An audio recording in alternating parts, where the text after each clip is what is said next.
Manifestantes encapuchados incendiaron el lunes un edificio administrativo del Tribunal Supremo de Justicia en Chacao, un bastión de la oposición que pertenece al estado de Miranda, al este de Caracas. Militares y policías les lanzaron bombas lacrimógenas y perdigones, mientras los bomberos controlaban el incendio.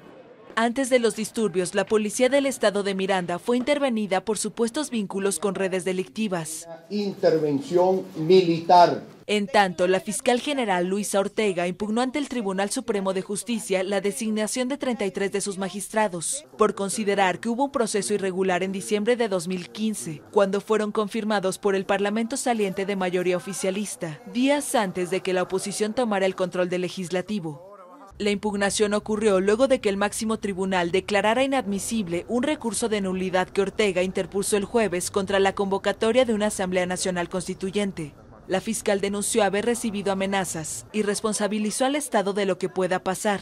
En ese contexto recibió el respaldo de colegas de 12 países latinoamericanos. El Parlamento discutirá el martes un procedimiento para designar nuevos magistrados y la oposición seguirá con manifestaciones el miércoles. Vamos a dar los detalles de quienes se presentaron.